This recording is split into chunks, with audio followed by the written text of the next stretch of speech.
আসসালামু আলাইকুম। অষ্টম শ্রেণীর তৃতীয় অধ্যায় পরিমাপ প্রশ্ন নম্বর 25 আজ আমরা সলিউশন করব। তো 25 নম্বরে বলা হয়েছে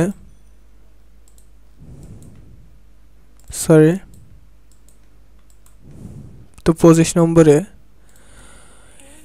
একটি ঘরের মেঝে 26 মিটার লম্বা ও 20 মিটার চওড়া, 4 মিটার লম্বা ও 2.5 মিটার চওড়া কয়টি মাদুর দিয়ে মেঝেটি সম্পূর্ণ ঢাকা যাবে? প্রতিটি মাদুরের দাম 200 টাকা হলে মোট কত টাকা খরচ হবে?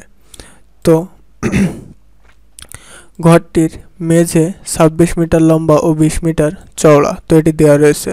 তো ঘরের মেঝের ক্ষেত্রফল, তো ভূমি গুণ অর্থাৎ লম্বা, দৈর্ঘ্য গুণ প্রস্থ, তো 26 গুণ 20, তো 26 গুণ 20 যদি আমরা ক্যালকুলেট করি তাহলে আসে 26 গুণ 20 সমান 520, তো 520 বর্গমিটার।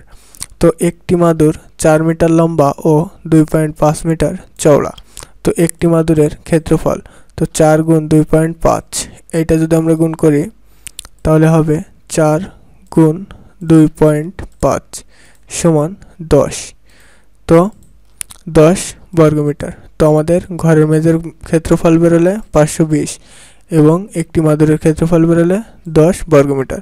তো মাদুরের দরকার, তো যেহেতু মাদুরের দরকার তাহলে মেঝের ক্ষেত্রফলের সাথে একটি মাদুরের ক্ষেত্রফল ভাগ করতে হবে। তো মেঝের ক্ষেত্রফল 520 আর মাদুরের ক্ষেত্রফল, একটি মাদুরের ক্ষেত্রফল 10। তো আমরা এভাবেও লিখতে পারি 520 ভাগ 10। তো যে কোনোভাবে ভাগ এভাবে দিলেও হবে আর এভাবে দিলেও হবে। তো 520 ভাগ 10 যদি আমরা করি তাহলে আসে 520 ভাগ 10 সমান 52। তো 52টি, অর্থাৎ মাদুরের দরকার হবে 52টি। তো এখানে দেওয়া রয়েছে প্রতিটি মাদুরের দাম 27.50 টাকা। তো আমরা দেখি একটি মাদুরের দাম কত, 27.50 টাকা। তো মাদুর লাগবে কতটি, 52টি, অতএব 52টি মাদুরের দাম।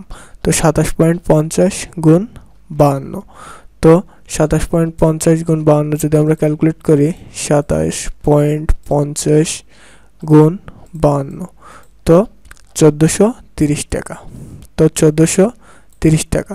সুতরাং মাদুরের সংখ্যা লাগবে 52টি এবং মোট খরচ হবে 1430 টাকা।